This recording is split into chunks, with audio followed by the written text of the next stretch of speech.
All right. Hello, everyone, and thank you for joining our Electrify Your Commute EV 101 presentation. Just a quick introduction. My name is Stephen Allman. I'm a program manager here at Forth. To my left is Sergio Lopez. Go ahead and introduce yourself, Sergio. Sorry. Oh, yeah. Sorry. Hi, everyone. I'm Sergio Lopez. I'm the program manager at Forth, but I'm here representing the OCVRP, which is the Oregon Clean Vehicle Review Program, and giving you information about logistics on that program.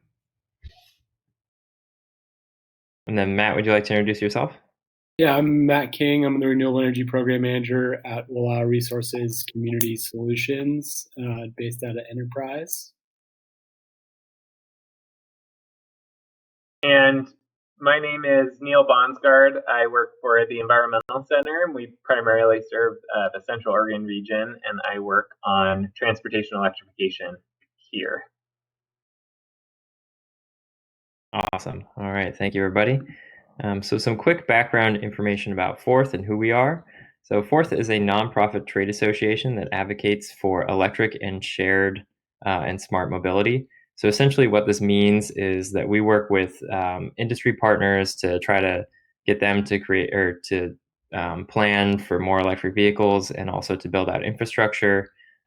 We work with legislators to promote different policies that will once again help create better infrastructure for electric vehicles and better policies in general that promote them. And we also work on demonstration projects. So this can be anything from 100% electric car shares to financing pilots to get people in electric vehicles. We also do consumer engagement. That is a big part of what we do, and that's what we're doing here today. And we're just here to answer all y'all's questions. So if you have any questions, make sure to submit them in the attendee chat. If it's specifically for one of the speakers, please make sure to reference our name. All right. And go ahead and take it away, Neil, and I'm going to turn my webcam off. Great. Did we want to ask those questions of the audience first, or are we going to do that later? Sure. Actually, let's go ahead and do poll questions now. Thank you for reminding me.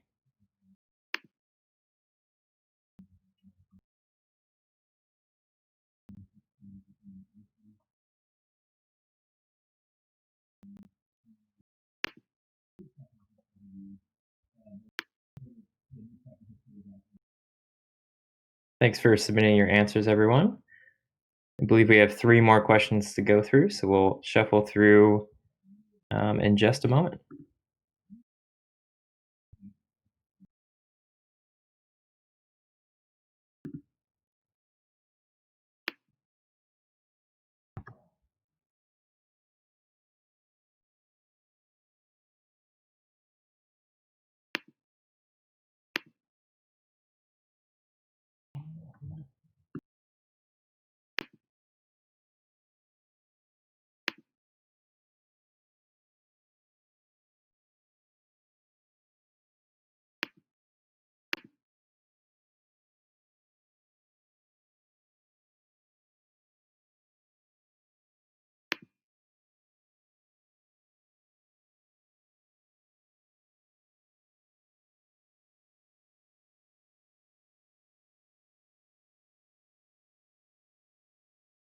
Alrighty, so I think the last questions just wrapped up, so thank you all so much. That really helps us get an idea of who we're talking to.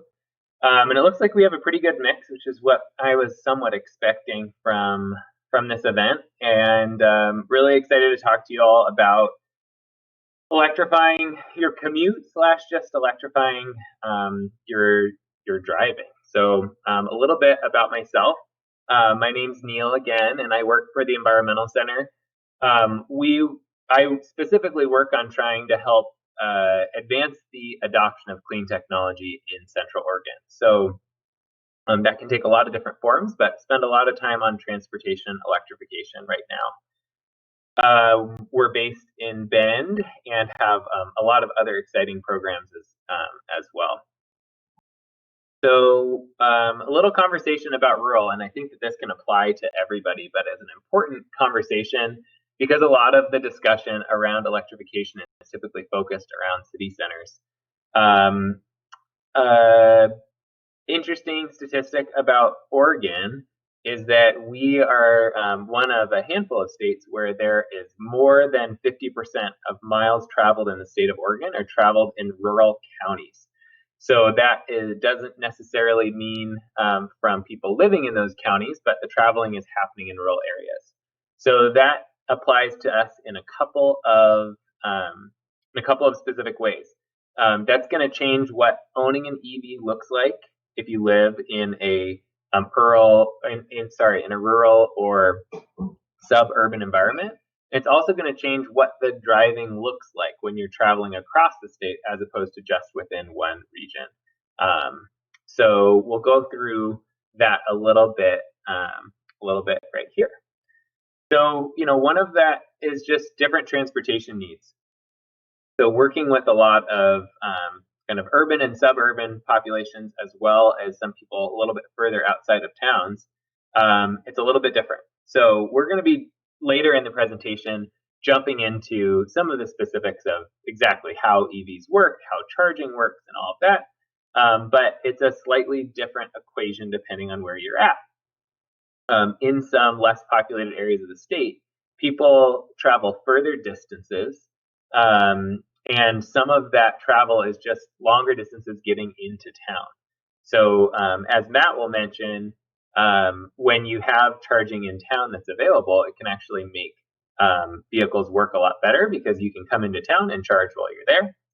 Also traveling longer distances for services, you're just reliant on those chargers a little bit more.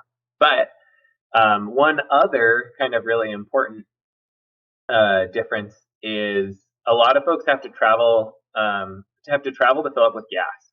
In some of the outreach that I've done, this has been one of the most exciting things about an electric car.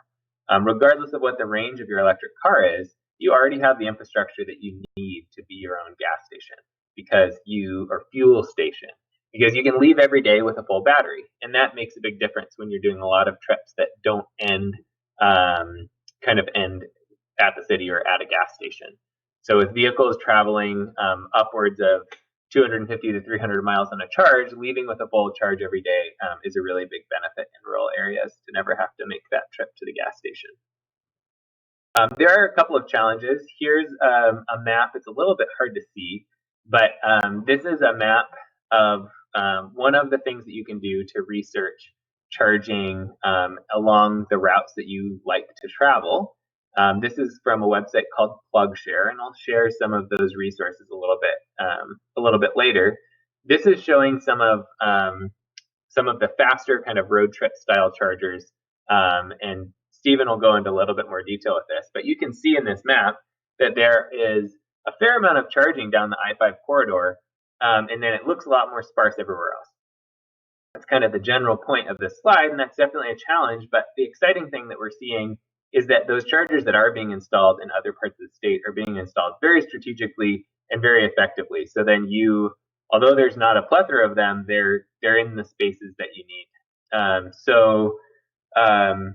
In order to kind of adapt to this challenge, one of the important things that I think is good when you live in an area that's a little bit less populated is making sure to think about what are the trips that you take pretty regularly. So for a lot of folks, those are going to happen within the normal range of the car. But if you, say, live in Joseph and head up to Lewiston to go on shopping trips or wherever that trip is, you want to make sure that your vehicle can make it there.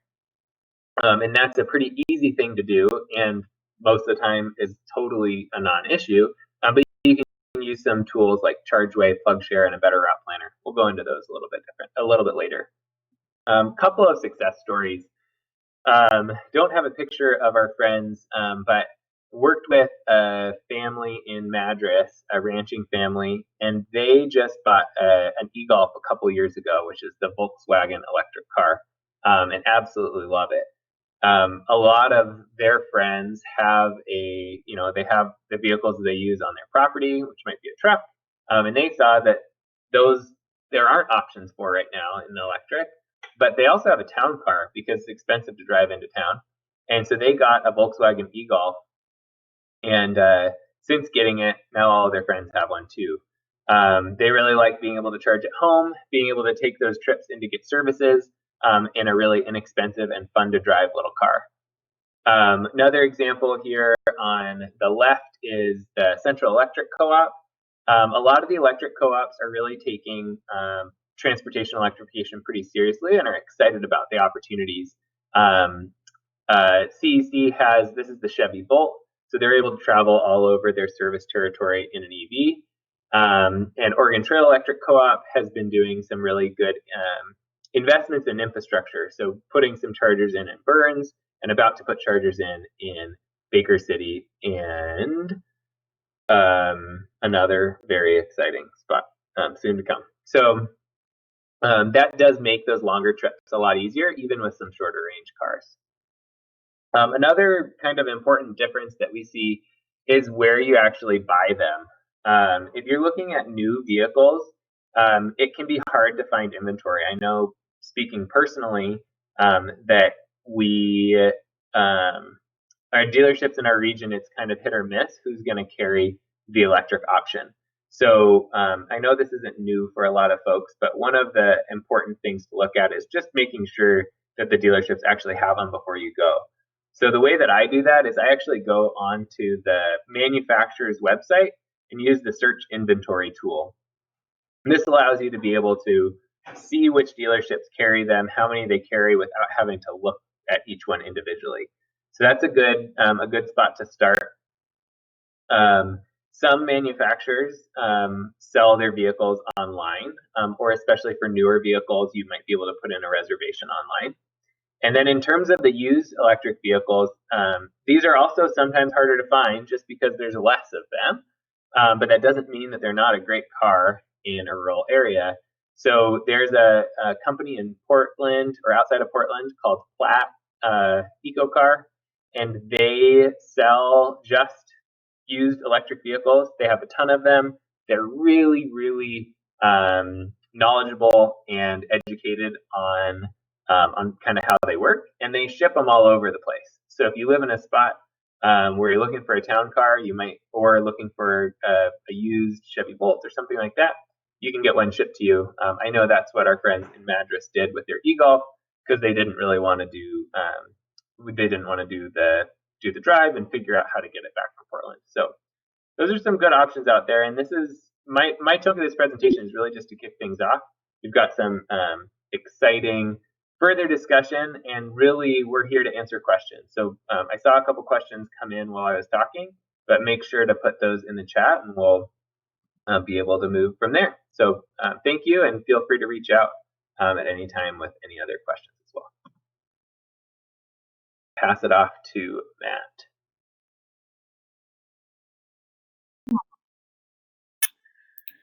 Yeah, so I just kind of wanted to bring it in. This webinar was sort of inspired by some new charging infrastructure that's in Wallowa County. So our program, just as a little background, we focus on renewable energy and are all about developing locally owned and operated energy sources. And a part of that work is electrification, which includes EV charging.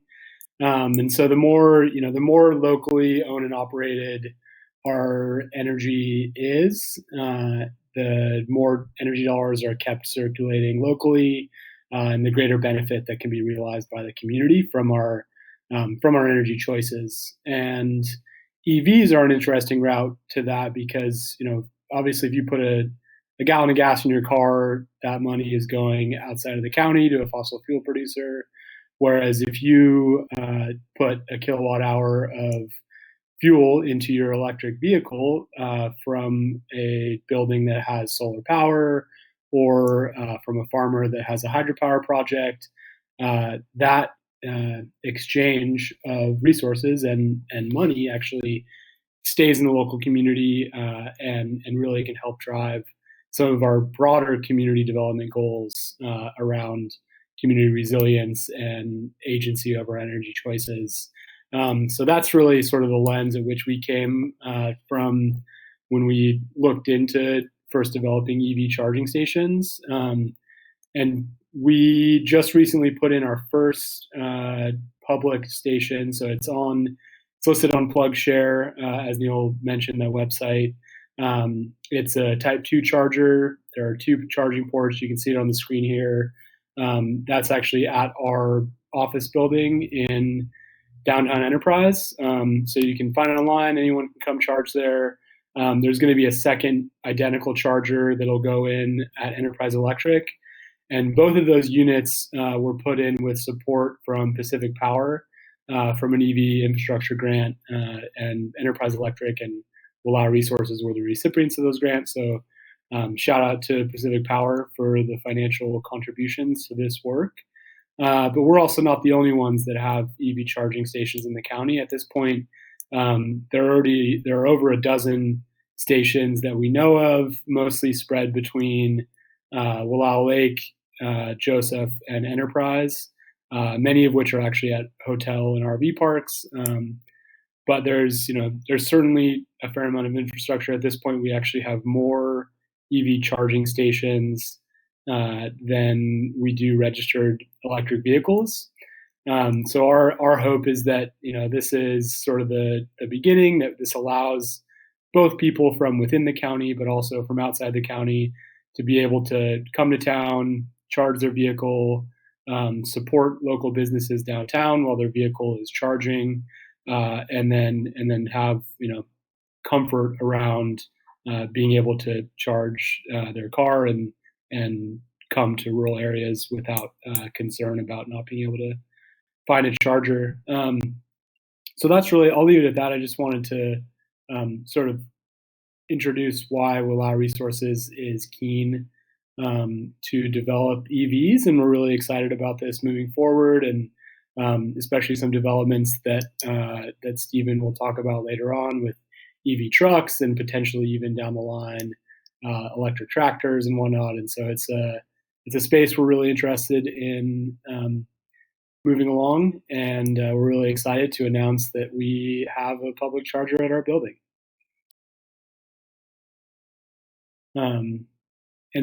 So with that, I think, is Sergio or Stephen next? Stephen. I'll pass it on to Stephen. Thanks, everyone. All right. Thanks a lot, Matt.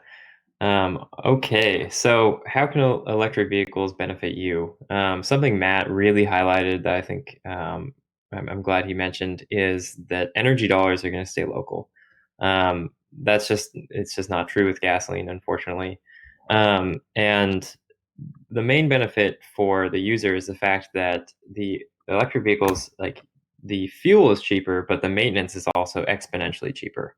I'll get a little bit more into this later, but electric vehicles have 75% less moving parts. So things are a lot less likely to break.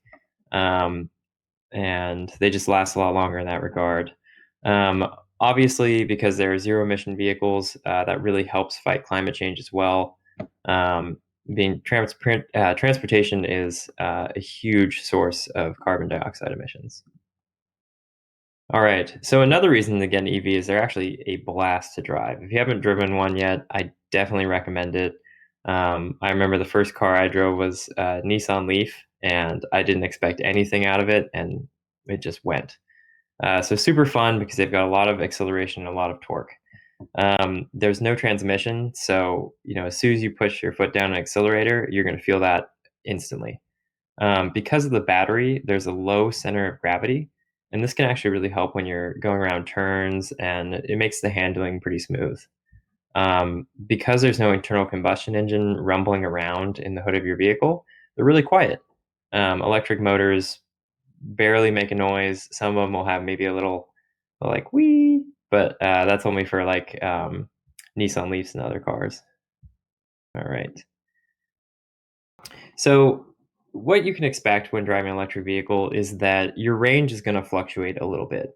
And this doesn't matter as much anymore because the ranges for electric vehicles are becoming a lot larger.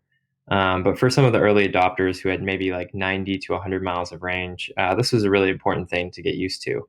The range of your vehicle is going to fluctuate depending on a lot of different factors, such as how fast you're driving, how much accessories you're using, such as heated seats, heated seats are actually more efficient than using the if you were to heat up the air in your cabin. So if you are blasting the defrost, that's going to burn some, you're going to use a lot of your battery there. Steep terrain, you'll lose some more battery, and then outside temperatures. So if it's really cold or too hot, you may see only like 30, or it may only see like 80 to 90% of your battery capacity is accessible during that time. Now, you can kind of make your battery last a lot longer if you drive specifically like 65 miles per hour. Your battery is going to last as long as it possibly can. With accessories, if it's like, if you can, just rolling down your windows will help make the range last a lot longer.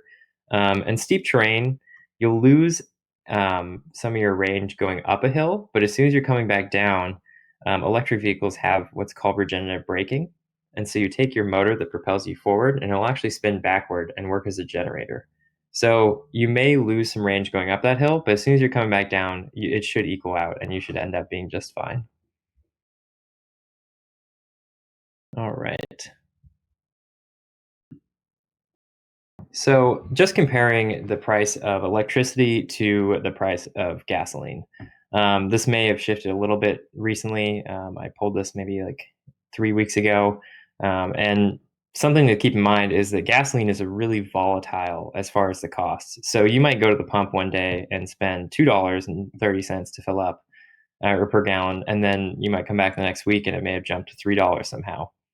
I started driving, and my first car was an internal combustion vehicle back in 2008, and gas prices were over $4 per gallon, and I just remember thinking, this is crazy. So that was one of my motivating factors to get into electric vehicles, is looking at how less volatile electricity is, and then also how much cheaper it is on average.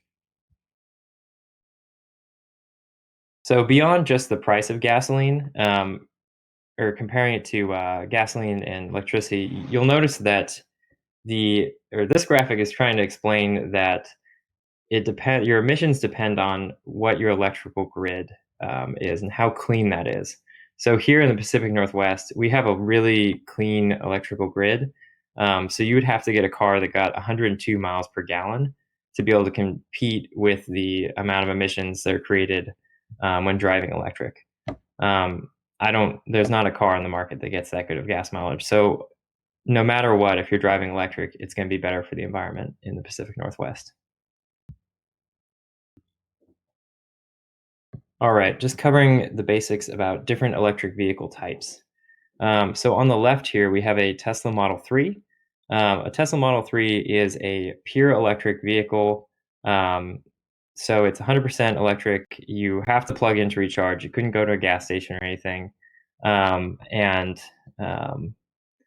Let's see, some different vehicles that exist that are pure electric vehicles are the Chevy Bolt, the Volkswagen e-Golf, which Neil mentioned earlier. One of his friends got one of those, which they're great prices at Plaid Auto, by the way. Kia Soul, and of course the Tesla Model 3. In fact, every Tesla is pure electric. And then on the bottom here to the right, we have a Mitsubishi Outlander, and that is a plug-in hybrid. So the difference there is that this vehicle has both gas and electric motors. So the benefits there is if you wanted to go on a road trip, you could go to a gas station, but your first 32 miles are going to be pure electric. So the idea with this vehicle is that all of your around town driving and all of your grocery trips and stuff like that will be run purely on electric. We actually have a volunteer that works with Fourth that drives one of these, and he hasn't put gas in his Outlander in 5 months. That's pretty awesome. All right, so I mentioned that I would get into this a little bit more. Just in general, the maintenance for EVs is so much less than gasoline vehicles. On average, EV drivers save $800 per year on maintenance, and obviously that scales a lot based on how much you use your vehicle. We know one of our volunteers is a Lyft driver, and she says she saves thousands every 2 weeks because of how much maintenance she was doing in her internal combustion car, just because she uses the car so much. You'll never have any oil changes, so that's a big motivating factor for a lot of people. Just there's less parts in general. You know, timing belts. You don't need to worry about spark plugs, fan belts, all that fun stuff. And not to mention that the regenerative braking feature will actually reduce the wear on your brake pads, just because you won't use them as much and you're going to want to be driving more efficiently. And so, on average, brake pads on electric vehicles last 3 times longer. All right, and beyond just the maintenance and savings of operation costs with the cheaper fuel, there's a lot of federal and state incentives that can be used put towards electric vehicle. Specifically, this incentive is a federal tax credit, so you can get up to $7,500 off the purchase or lease of a new EV.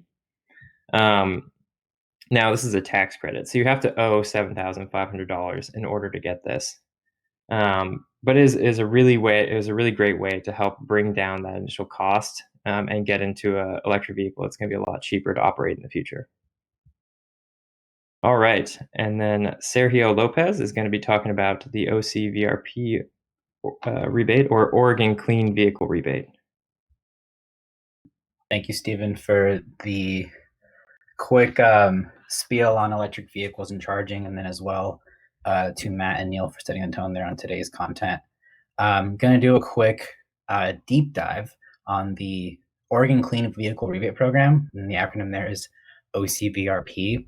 In the beginning of this presentation, you saw a little poll, kind of wanted to get a temperature check on the audience to see if you've heard about this. This is an Oregon-only rebate, and I'm going to get into the details shortly. Before I do that, I do want to remind attendees to please drop in any questions throughout this presentation. We will field them at the very end for a discussion-based panel. And if I see any that I can flag immediately, I will definitely speak to that question if it's part of the narrative. So the Oregon Clean Vehicle Rebate Program, the overview. So essentially there's 2 parts into this rebate.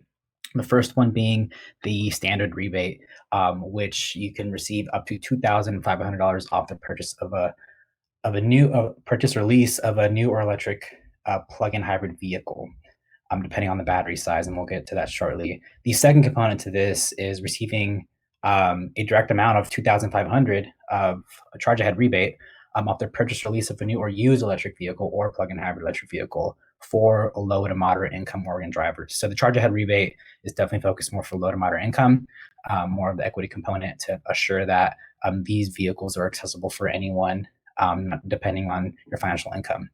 And then if you were to combine both of these, which is very possible if you're low to moderate income, you can receive a direct amount of $5,000 or up to $5,000 off the purchase or lease of a new electric or plug-in hybrid electric vehicle, depending on the region. And if you're curious to see if you qualify for the charge ahead rebate, there's a link right here in the DQ website. Basically, you're just going to have to put in your zip code, and then your annual gross income, and then it'll let you know if you qualify or not. It's, I think, as Stephen mentioned, additional to the tax credit, someone can receive more than $12,000 off a new EV, which is a chunk of money. To get a little bit more into the specifics on who qualifies, so I'm going to start here with the left, or the middle column, actually, the standard rebate that you can receive up to $2,500. So eligible applicants here are Oregon residents, businesses, nonprofits, and government agencies. Qualifying vehicles are new battery EVs or plug-in hybrid EVs, like Stephen just mentioned. The Mitsubishi Outlander is FEV. That's the acronym, plug-in hybrid electric vehicle. However, it does have to have, the vehicle has to have a base MSRP under $50,000. Definition of base MSRP, obviously meaning that if the starting tier of that car is $48,000, it qualifies, even if you go with $50,000, as long as it's base MSRP. There is no income requirement for the standard rebate, and the rebate amount goes with battery size. One thing to note is that this also qualifies for any electric motorcycles, defined here as zero emission motorcycles. So Zero, for example, is a manufacturer based in California that has a fleet out here in Oregon and the West Coast specifically, but you'll see them around here in Oregon. $750 off that, which is awesome. And then for a 10 kilowatt battery, which is a smaller battery, so for example, a lot of the plug-in hybrids have a smaller battery because they also have gasoline. So those vehicles you can get up to $1,500 off. However, if the battery is over 10 kilowatts, you will receive the full 2,500. And some plug-in hybrids do have a battery that is larger than 10 kilowatts, and any full EV, for the most part, will have a battery larger than 10 kilowatts. So you should be able to get the full amount. For the charge ahead rebate, mentioned here the wording, it doesn't say up to, it says directly 2,500 for Oregon residents. However, the comparison here to the standard rebate is that businesses, nonprofits, and government agencies don't qualify for this. It's only for specific individuals. This one, the addition here is not only new but used battery electric vehicles or plug-in electric vehicles, but also an original base MSRP under $50,000.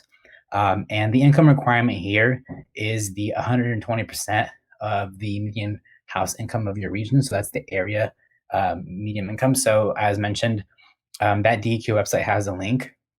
If you want that link, we're going to present it again shortly, but this presentation will be sent to you later on, so you can rewind this presentation and go through it and get the link, and it will be live. So and that rebate amount, as mentioned, is a direct 2,500, just plain and simple. So a little bit about the standard rebate specifically.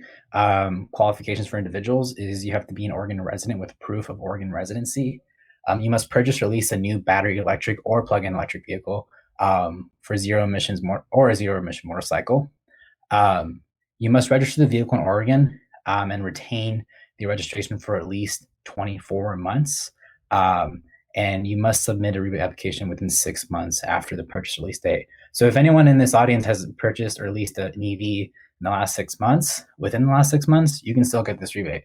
You just got to go online and fill out the paperwork and send it in before you hit that deadline. And that deadline is 6 months of the date that you purchase or lease the vehicle. For the charge ahead is very similar. The only difference here, since it is specified for low or moderate income households, is you have to include the proof of income eligibility to meet the requirement. You must also be an Oregon resident with proof of Oregon residency, and you must purchase or lease a new battery electric vehicle from a dealer. The reason we put this is because a lot of used sales for cars in general happen on, for example, Craigslist. That won't qualify. It has to be from a dealer in order for DEQ to track that. That's part of the program's specifics. So, and you must register the vehicle in Oregon and retain registration also for 24 months. And same applies as a standard. You have 6 months to submit the application after your purchase release date in order to receive the funds. If you don't do it then and there. And to calculate again whether you meet the income requirements, you can visit that website below at DEQ at the OCVRP section. A little bit to add with the businesses and nonprofits and government agencies as mentioned for the standard rebate. If anyone in this audience, is interested in electrifying their fleet or providing a electric fleet service for your community or for your general region that you do work in, it's a great opportunity to kind of show the electrification. It has to be a four-wheeled vehicle, I will say that. And then obviously with the motorcycle, that's a different conversation, but you must be based in Oregon and have an Oregon-based affiliate at the time the eligible vehicle is purchased or leased, and you must purchase or lease a new electric vehicle, obviously. You must also register the vehicle in Oregon and retain it for 24 months, and you also have that 6-month timeline to submit that application if you haven't yet done it yet, or you can't do it at the time of purchase. And in addition to all these needs is you have to submit the data to DEQ for 3 years, so DEQ can see how this rebate program is actually impacting the environment, to quality, as DEQ's acronym says. And by the way, the DEQ, for those not familiar, is the Oregon Department of Environmental Quality. Some frequently asked questions for now. So how to apply? The website is not live yet, but it will go live sometime in the future. For now, you want to go to the DEQ website that has the Oregon Clean Vehicle Rebate specifics. There you will download the application online, fill it out, and mail it in. And you're also going to have to provide the following, which is obviously the proof of temporary or permanent vehicle registration, a copy of the sales release contract, and your proof of residency. Is there a deadline? Again, no, but yes. That deadline is all dependent on when you bought the vehicle. That is 6 months after the purchase release date. And again, to see if you qualify for the Charge Ahead rebate, the website is deq.state.org.us.ocvrp. And there you can see all the bells and whistles in order to find out how much money you can actually receive if you're looking to get an EV. Additional resources, if you have any specific questions regarding the operational logistics point of the application itself. So say you submitted an application, you haven't heard back, or you know someone that submitted an application and haven't heard back, or are looking to submit one, anything in regards to the operations logistics side, this is the contact information. You have two options. I would prefer doing both, which is the Oregon CVRP@energycenter.org, or the phone number 855-383-4425. They are responsible for coordinating all of the backlogs or current logs on the vehicles that are being processed for the rebate. If you're curious about or interested about doing something similar like this, for example, if your general audience or the work that you do or your colleagues are curious of having something like a lunch and learn, for example, or an external webinar such as this, you can email me and we can coordinate a very similar presentation in this style guide brand that is the Oregon Clean Vehicle Rebate Program, and as well as provide more context on electric vehicles and charging stations across the state of Oregon, and kind of a full 360 view on getting an EV with the rebate. That's my email below. I will note that kind of on a sour note, my time at Fourth is coming to an end here in a week. So this work is going to be positioned over to Stephen, who's also on this call. So anything here will be forwarded to him moving forward, but definitely don't hesitate to reach out on this email now. Our HR is going to make sure that this email's inquiries are being processed for future work. So we look forward to hopefully providing more education outreach on the rebate. And as we continue to provide information about electric vehicles and electric transportation, this Oregon rebate is a perfect accommodation to going electric. You can save a chunk of money, and now it's not even talking about the tax credits. So we want to make sure that we can promote this as much as possible and as vividly as possible. So that concludes my part of the presentation on the OCVRP, and I'm going to turn the slide on here, and I think Stephen's going to carry it forward with a little bit more charging. Awesome. Thank you, Sergio. All right, so diving into charging, and I'll say that we only have 22 minutes left with you all, so feel free to go ahead and start entering your questions into the attendee chat. I know I've already seen one about charging, and I will address that in just a moment. So when it comes to just basic level 1 charging, what we mean by level 1 is the slowest possible. You can plug into your regular standard wall outlet, just your 110, 120 volt outlet.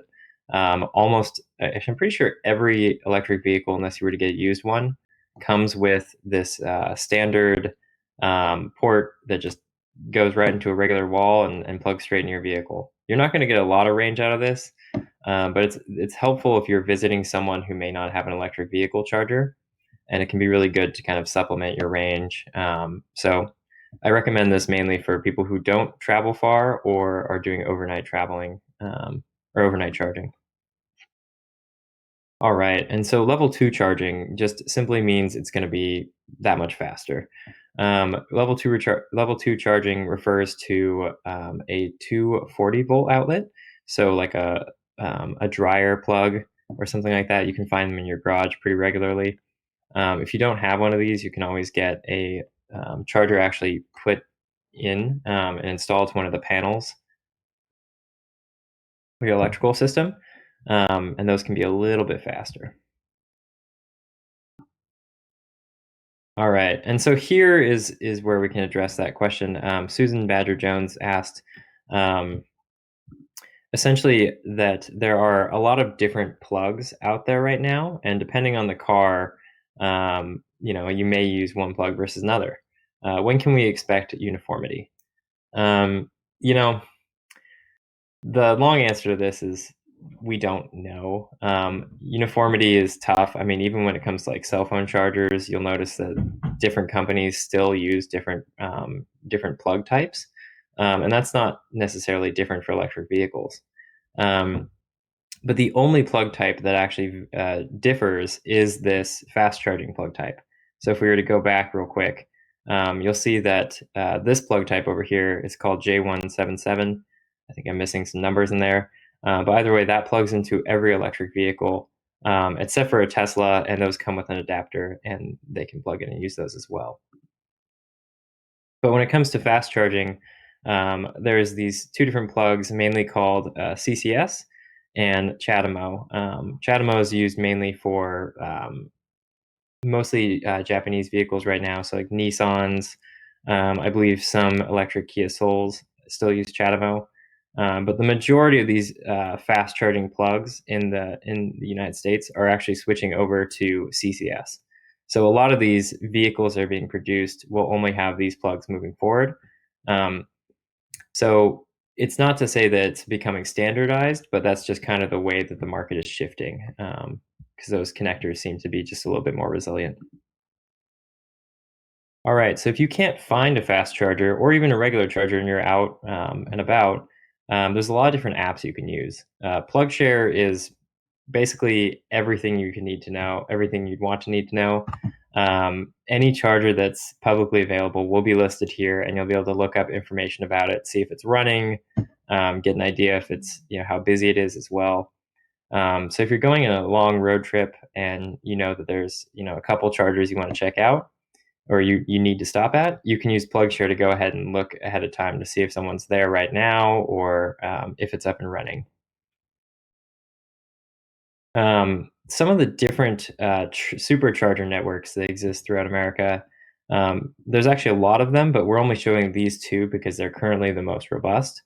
The one on top is obviously the Tesla supercharging network. The idea here is that if you have a Tesla, you can charge at any of those stations and go all over the US. Below it is Electrify America. It's slightly less robust, but that will change in the next couple of years, I'm sure. But you can still essentially use these fast chargers to link and go on road trips across country as well. There may be a couple areas, maybe in Montana or North Dakota, where you might struggle. But for the most part, we're seeing these fast charging networks get more and more robust over the years. So another thing you can do if you're planning out like a long road trip or something is you can use these different apps to actually map out where you're going to stop and how long that's going to take. So another app that you can download on your phone is called Chargeway. I actually use this one fairly frequently. I think it's one of the most useful. The numbers refer to how fast it'll charge your car, and the colors give you an idea if it's level 2 charging or level 3 charging. The blue represents a fast charger, and the green represents a level 2 charger. So that would be like a laundry plug, meaning you get 20 to 40 miles for every hour of charging at those stations. Versus the fast charging, which you would be completely charged up in about an hour or a little over, depending on the vehicle. All right, and just to kind of help paint the picture here, besides just the infrastructure, the original manufacturers and car makers are really getting behind this electric vehicle movement as well. Some really big commitments from companies like Daimler, General Motors, Ford. I'm sure you have all seen the Ford F-150 is coming out as an electric vehicle, which is awesome. Hyundai, and the list goes on. And I believe it was maybe it was Bentley, one of those really fancy, cool car companies, said that they're going to go entirely plug-based by 2026 recently as well. And beyond just the electric vehicle, like car manufacturers, this is a trend that's across all sectors. So I just wanted to briefly talk about electric tractors, because we're starting to see those become a lot more prominent and available. So the main benefits of an electric tractor is essentially when you're not in it, it won't burn energy. It won't idle. It can just sit there, and so it only uses the energy while it's moving. It's going to be a lot quieter and a lot less toxic. All right, and bear with me here because electric tractors are fairly new to me as well. We actually have one of my colleagues is working on this program where we recently bought this specific tractor, and we're working with different organizations to let them loan it to them for a while to get them used to using electric equipment on the farm. So the main takeaway here is that electric tractors are a little bit more expensive with the upfront base price, but the same benefits from electric vehicles also apply here, where you're going to have a lot less maintenance over the years. You're going to end up paying a lot less in fuel as well. But really, it's maintenance in my mind. I used to work on a farm growing up, and I spent a lot of time trying to fix the tractor. It just would always break down. So not only could you save yourself time there, but you'll also save yourself money as well. Some of the different models that exist, I don't have prices that go with these because they actually depend on how much you scale up the battery size. Just like a regular tractor, when you're buying it, you kind of pick out whatever builds you want, whatever add-ons you want, and battery size is also an option there as well. So you could work, if you got the smaller size, it'd be cheaper, but you may only be able to work 3 to 4 hours at a time, or you could get the larger battery size if you need to scale up.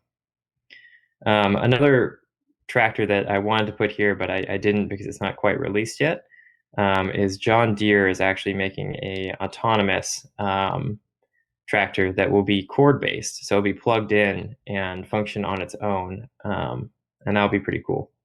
If you want to know more information about these, I would really check out the Tractor Lab YouTube channel. It's really cool. They go into a lot of depth, and you can see some demos of the equipment being used. And here's just some other equipment that's been made into other farm equipment that is electric as well. Obviously, it's fairly expensive to get all these things at once. But if you're planning on trying to scale up your what you're doing, it might be worthwhile to reach out to your local utility company and tell them that you're trying to get more electric farm equipment, and they may be able to help you with that. And if you're really interested in this, feel free to reach out to us, and I can get you connected with the program manager who's currently working on this project, and we can try to find something to collaborate on in the future. All right, so just real quick, I know we're running a little low and we don't have too much time for questions. So I'm going to go into some of the electric trucks that are coming soon. So I'm sure everyone's seen at least bits of advertisements or even just posts on their social media about the Tesla Cybertruck. Tesla Cybertruck is going to be really interesting. We don't actually know if this is what it will look like when it's released, but we have seen the demo of it. It looks pretty cool. The base MSRP is supposed to be $40,000, and that would come with the minimum amount of range, so it would go 250 miles. You can, of course, scale this up and end up getting a 500-mile range battery, which is pretty insane. All right, the Rivian R1T. This is a super cool vehicle. If you haven't heard of it before, I definitely recommend checking out the YouTube videos for it. I believe the guy who does that crazy rock climbing thing is actually the spokesman for it. I can't remember his name, Alex something. But anyway, this is a really cool electric vehicle. Rivian is actually going to be creating some of the delivery trucks for Amazon. But they're creating both a truck and an SUV, similar type of range to the Cybertruck. And once again, the base model will have a range of 250 miles, but can be scaled up to 400 miles. This truck will also come with autonomous driving, which is pretty cool. So if you were coming off the mountain and you felt comfortable letting the car drive and you wanted to take your boots off, that's something you may be able to do in the future. All right, I'm sure we've all seen commercials for the electric Hummer. I actually made a small mistake here that I will edit in the slides before I send them to you. The MSRP for this one is actually over 120,000. I think I may have messed up there, but and the range for this vehicle starts at 400 miles. So this is meant to be a really, really towing capable truck, and it's got more than 1,000 horsepower, which is insane. All right. Personally, I grew up, my first vehicle was an F-150, so I was ecstatic to see them going electric. It was not fun to drive when I was paying for gas. I had quickly got rid of it when I realized how much I was paying. But this vehicle being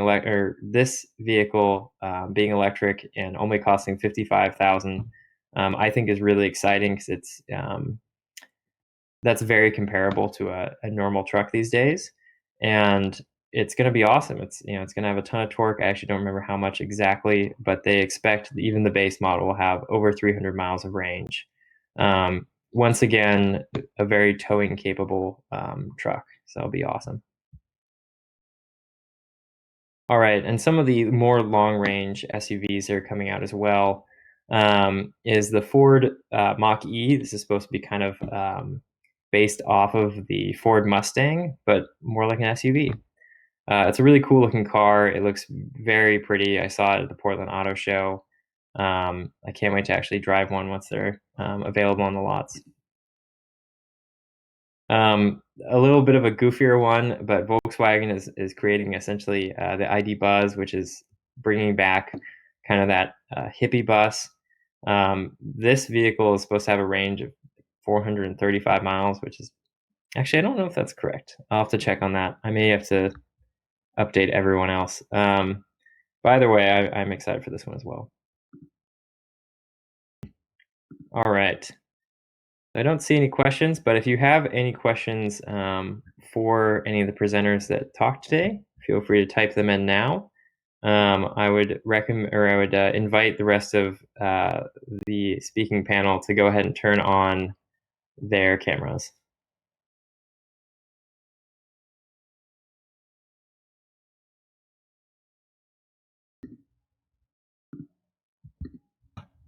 We're back.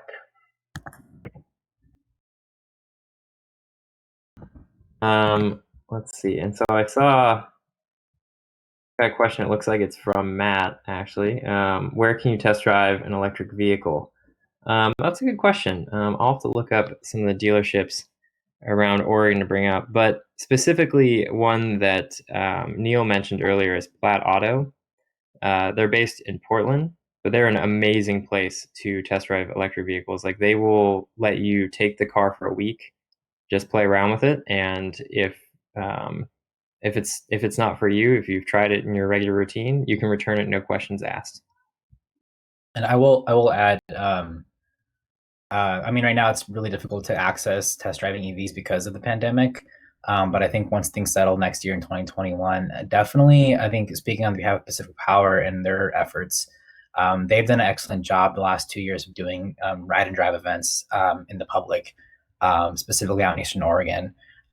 So definitely, go on their website and see if there's any newsletter you can sign up and see what they have going on, because that's a good opportunity to go out on a Saturday morning to a public facing event and seeing a fleet of vehicles. Sometimes we're there in partnership with them as well. It's a brand neutral electric vehicle test drive, so there's no sales pitch. It's just more so having the consumer able to kind of get an experience in EV and have that fun and see what it's all about without the whole sales pitch.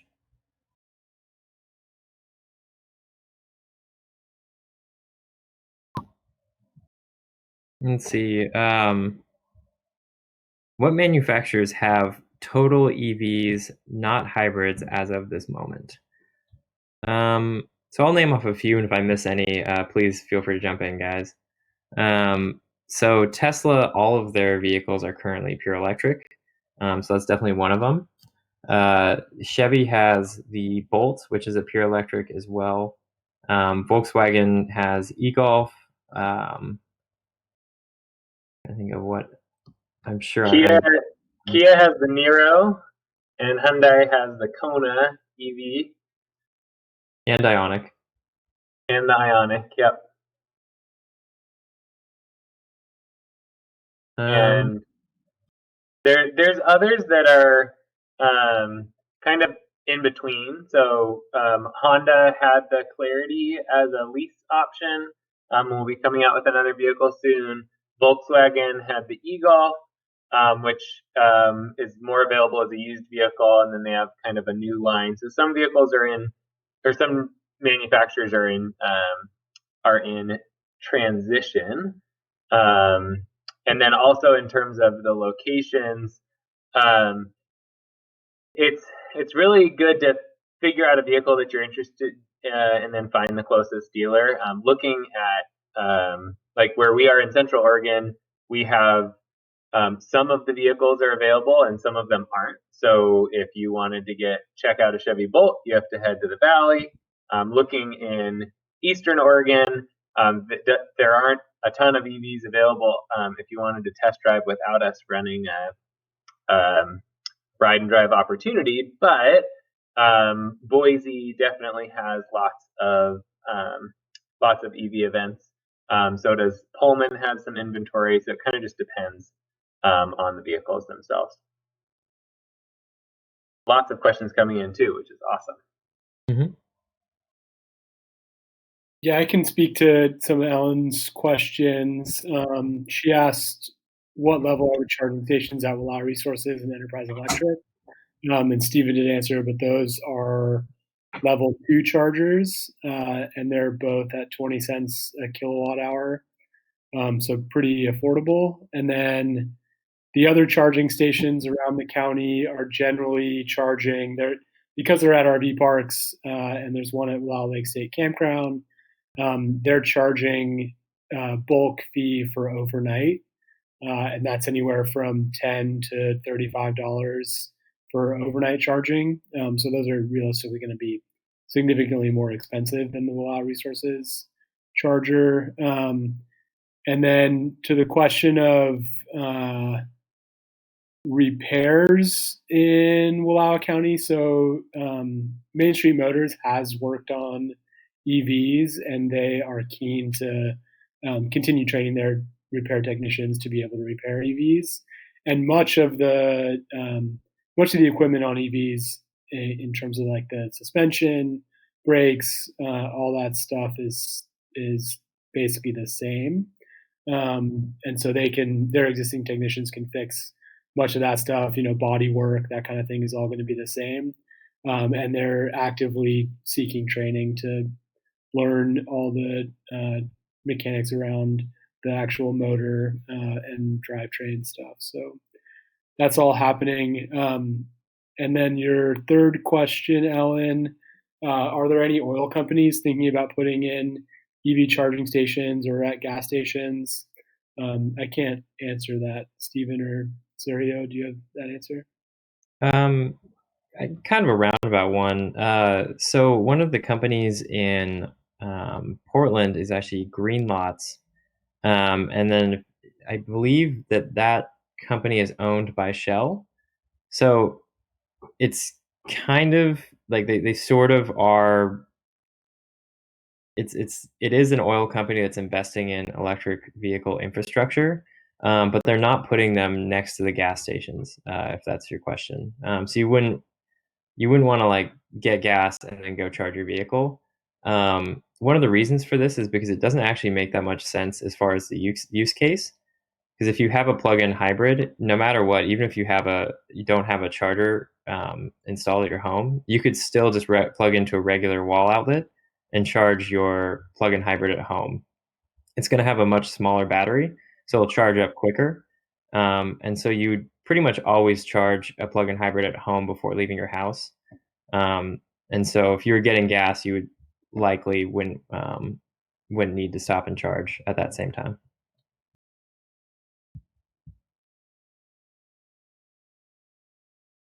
And then, Matt, do you know if anyone in Wallowa County repairs or does maintenance on EVs? Yeah, so that's the Main Street Motors is who's currently trying to train up their technicians to do so, but I know they've casually worked on some, but they are looking to have the capacity to be able to do so in the future. Yeah, and like Matt said, most of the things, like in terms of general maintenance, that we think about coming from driving or internal combustion cars, you don't have them in an electric vehicle. So you don't have a transmission or transmission fluid. You don't have oil or oil changes, and so there's not very much. The maintenance needs on the electric systems are minimal, if any. So typical repairs, typically repair shops can work on all the other systems if a switch breaks or anything like that. The other piece with that is that hybrids have been around for a long time, and so shops have already they're comfortable or are becoming comfortable with working around high voltage systems and knowing kind of the safety and back end of that. So small independent shops that have had hybrids come through are typically pretty equipped for most of the things that they would see with an EV as well. And I would also just say that dealerships as well. So like if you were to buy a Chevy Bolt, you could take that Bolt back if you had any issues that you need to get worked on, but they're very few. So definitely Neil hit the nail on the head that just in general, you don't have those regular maintenance checkups. Well, it looks like we are at a time. So thank you all so much for participating in our webinar today. And another big thank you to our panel today. Thank you all for being here. That was excellent. So if you have any more questions, feel free to reach out. Our emails are attached here, and I will make sure to be sending out these slides as well so everyone has access to them. Thanks, everyone. Thank you, everybody. Thanks for, Fourth in the Environmental Center. Thanks, guys. And thanks for everyone who participated. Have a good one, everyone.